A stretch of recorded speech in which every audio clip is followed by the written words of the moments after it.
Tonight on Closer Look, it's Election Day in Canada. The polls opened at 9:30 this morning here in Ontario and will remain open until 9:30 Eastern tonight, 10 on the West Coast.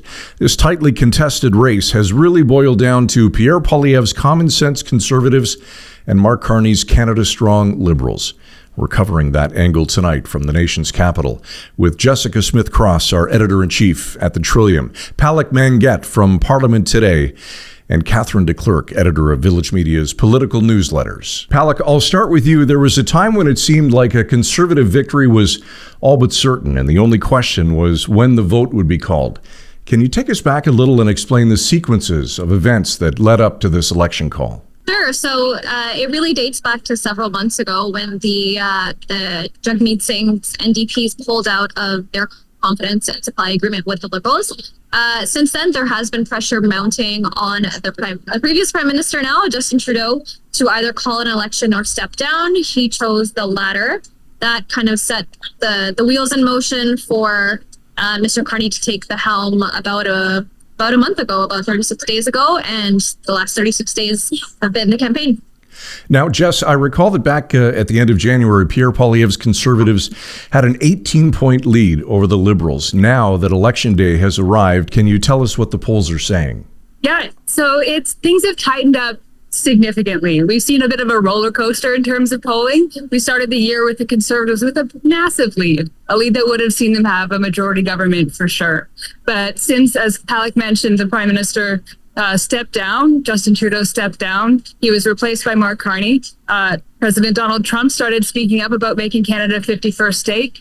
Everything seems to have changed. So during this campaign, we've seen the Liberals in the lead, at one point opening up a fairly significant lead over the Conservatives that all but would have guaranteed them a majority if the election was held that day. But now things are a little bit closer. Most polls show the Liberals with an edge over the Conservatives, but some do show the Conservatives in the lead. Either way, it does seem to the people who analyze what these poll numbers could mean in terms of seats and who forms government, that the Liberals are likely to win, but that's not a guarantee. The Conservatives still could pull it out.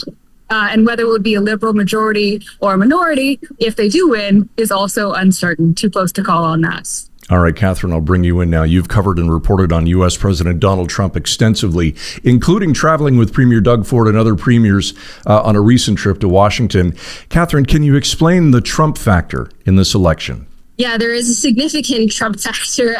The trade war with the United States appears to be what everyone's talking about and what a lot of Canadians are concerned about. And it's become a centering message for the Liberal campaign for leader Mark Carney, who created his entire platform around this idea of who is the best person, the best leader to take on U.S. President Donald Trump. And other political parties have been criticized for not doing the same. All right, Palak, you'll be at the Liberals event tonight. Tell us, what is Mark Carney's pitch to voters?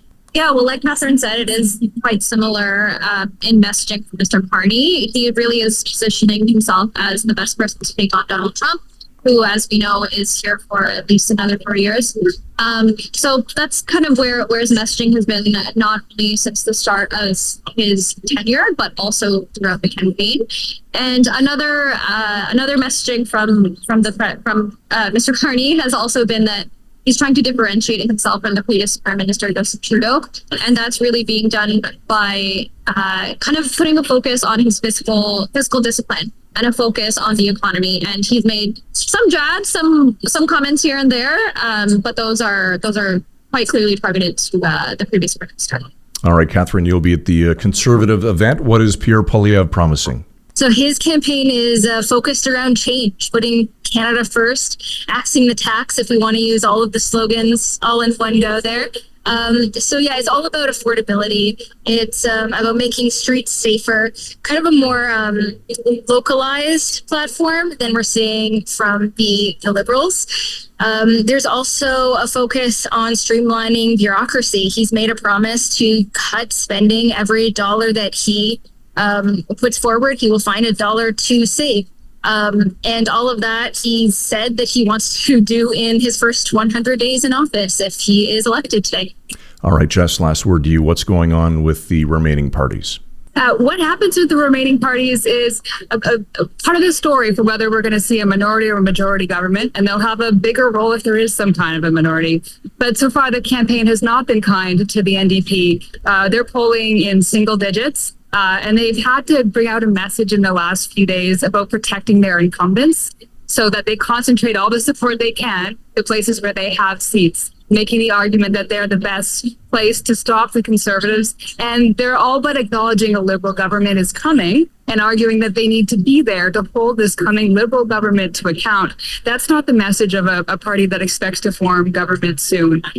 Meanwhile, through the Bloc in Quebec, how many seats they get are also, it's very important to the outcome of what we see today.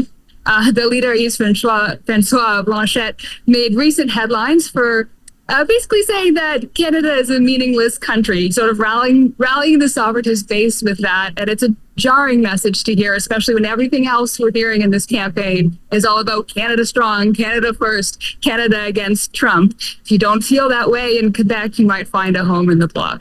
All right, there's Katherine DeClerq, Palak, Mangat, and Jessica Smith-Cross, our team on the ground tonight in Ottawa as Canada votes. Look for extensive coverage of this evening's events as they unfold on parliamenttoday.ca and, of course, your local Village Media website, where you can follow the results as they come in live and read stories on the outcomes of local races in your area. We'll be back later this evening with another update for all of us at Village Media. Thanks for watching.